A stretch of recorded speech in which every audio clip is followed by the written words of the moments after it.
V, Viper. V, vipère. Le serpent n'était pas loin et l'arbre de la connaissance la pire des tentations. Dès lors qu'ils goûtèrent au savoir, leur soif ne pourrait plus jamais être étanchée.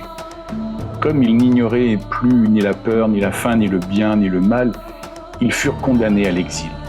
Ils durent commencer à oublier. Le fond, un papier de soie imitant la peau d'un serpent, crée une texture hypnotique, sensuelle et inquiétante. Au centre, une structure métallique sommaire. Un câble et une pince symbolisent l'arbre. Suspendus à ce tronc artificiel, 2 pommes décoratives peintes, l'une couverte de symboles scientifiques et mathématiques, l'autre d'un alphabet, comme si le savoir se divisait entre langage et science.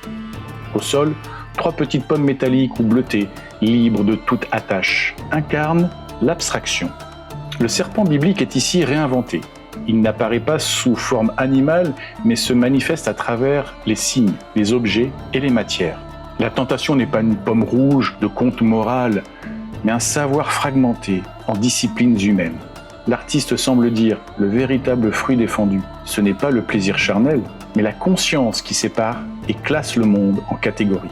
La texture de la peau de serpent n'est qu'un décor. Elle évoque la mue, le changement de peau, donc le passage d'un état à un autre, de l'innocence à la connaissance, de la totalité à la division.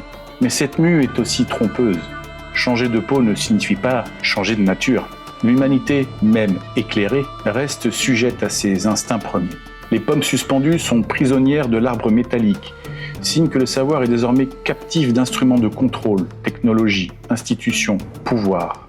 Les 3 pommes libres, peintes, éteintes, froides et abstraites, représentent ce qui reste du savoir pur, non institutionnalisé, mais déjà relégué en périphérie. Philosophiquement, V marquera la cassure dans la progression WVU. W montrait un monde intact, encore vierge, offert à sa potentialité. V introduit la séparation, la tentation et la structuration du savoir, qui, loin de libérer, commence à enfermer. L'oubli évoqué dans la légende est paradoxal. Plus on sait, plus on oublie. On oublie l'unité originelle. On oublie que tout savoir est d'abord une relation vivante avec le monde. Le serpent, figure du cycle éternel et de la ruse, est aussi celui qui réveille l'appétit insatiable. Ce n'est pas la fin de pain, mais la fin d'autre chose. Cette quête infinie qui ne laisse jamais en paix. L'artiste saisit ici un moment fondateur, le début de l'histoire humaine comme perte d'un paradis qui peut-être n'était jamais qu'une façon de voir.